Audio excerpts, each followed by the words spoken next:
All right. Perfect. Well, good morning, ladies and gentlemen, and welcome to another episode of Good Morning Osceola. My name's Krissi. I'm with Positively Osceola, and I'm so excited to bring the news today. Happy Friday. It is May 13th at 7:30 a.m., which means we should just jump right into it, shall we? We'll share what's going on in and around Osceola County. We will share some fun things that are happening. And then also the news. I'm sorry, the weather. We're going to share the weather with you. And it seems like it's going to be a pretty rainy day looking out my window. Just saying. All right, so let's get into it and make it official. Here we go.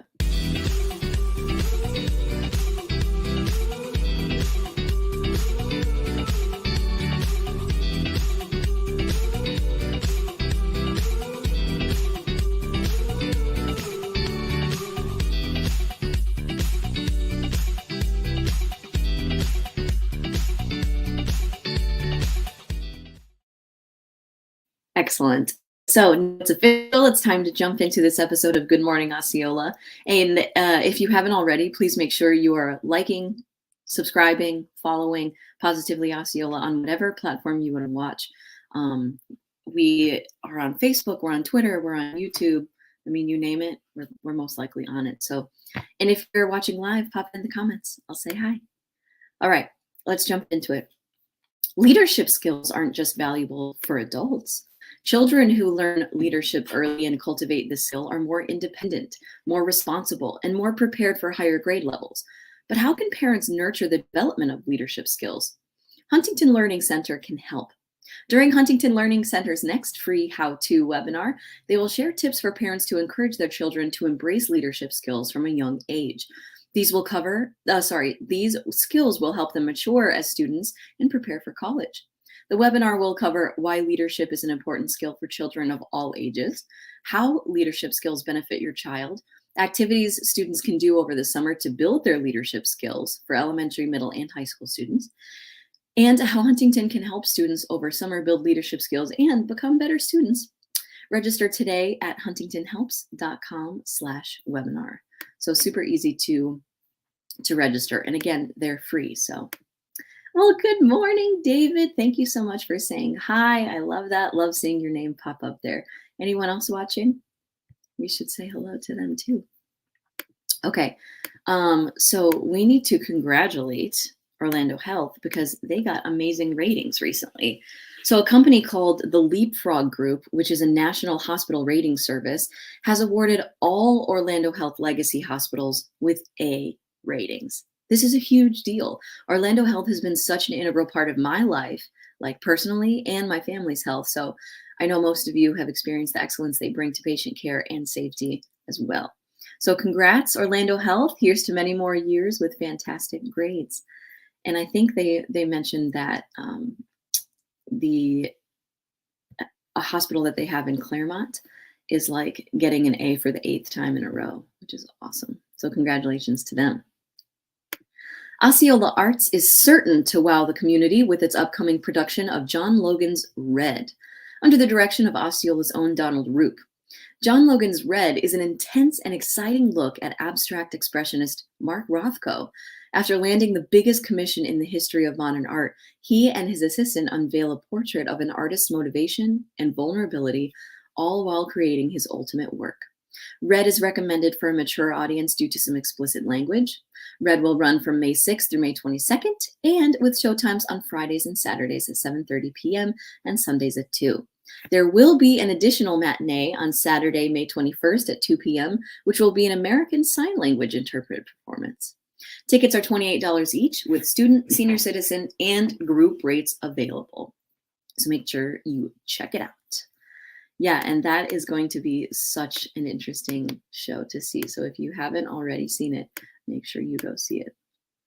Osceola County held a public meeting last night at 6 p.m. to discuss the Celebration Boulevard Extension project. The facility is anticipated to be a 2-lane avenue with 11-foot travel lanes, a 16-foot median, as well as a bicycle and pedestrian features. At this meeting, the public had the opportunity to ask questions, learn more about the study, and provide valuable input. If you missed the meeting but still want to learn more about the project, you can see the project website and all materials at www.osceola.org/go/celebration Boulevard extension. So it's celebration BLVDXT. And that'll take you to everything, and they have everything online, so you'll be able to see it. And maybe even still give feedback. Not sure. Okay. Memorial Day is coming up, y'all, and that means that there are some really important things that we need to do. It's a time of year that we reflect and remember our fallen brothers and sisters who served in the armed forces. There will be a Memorial Day Remembrance ceremony on Monday, May 30th at Mount Peace Cemetery at 10 a.m. The ceremony will include the laying of the wreaths, a gun salute, music performances, and speeches by local elected officials. Mount Peace Cemetery is located at 775 East 10th Street in St. Cloud. So let's all take time to remember and reflect and be grateful that we have our freedom today. Walkaway May started on May 1st and is continuing through the month to get everyone up and walking. Visit both Osceola History's museums, sponsored by Kissimmee Utility Authority, and receive 2 stamps each day for your passport. The person with the most stamps at the end of the month wins a prize, and those with lots of stamps, like I think over 40 stamps, will also win a t-shirt and be entered in a raffle. So for more information, you can go to osceolahistory.org. Just don't forget that it's happening because we're already, almost halfway through the month of May. It's insane. The Osceola County Sheriff's Office, Kissimmee Police Department, and St. Cloud Police Department are all participating in the Best Foot Forward Coalition to work to improve Central Florida streets for pedestrians at crosswalks. Basically, the deputies went to work in Central Florida in enforcing Florida's driver yield laws. Either the drivers were given warnings or actual citations, but at the very least, awareness of how aggressive drivers can be against pedestrians. So hopefully this will help everyone, drivers and pedestrians, and police officers alike.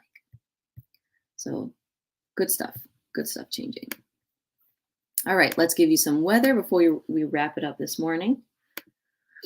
After starting in the mid-60s this morning, temps will rise to a high of 86 this afternoon with cloudy skies throughout the day. There's a 50% chance of rain today, so we're going to get wet. And temps will drop to the high 60s this evening. Tomorrow we can expect mostly sunny skies, temps in the low 90s, and a 20% chance of rain. Thank you so much to Kissimmee Utility Authority and Orlando Health for their community support. And we also want to shout out to Silver Spurs Rodeo. If you look up in the upper left and right-hand corners, you can see our sponsors. So we always like to give shout outs to them. Thank you so much to Silver Spurs Rodeo and Orlando Health. And shout out to Kissimmee Utility Authority as always. Whoop, whoop. All right, everyone, that's going to be it for this episode of Good Morning Osceola. The next time I'm going to see you is tomorrow morning for another episode of In the Loop Live. It'll be at 8 a.m., so I'll see you then. Have a great Friday, and I'll see you tomorrow. Bye.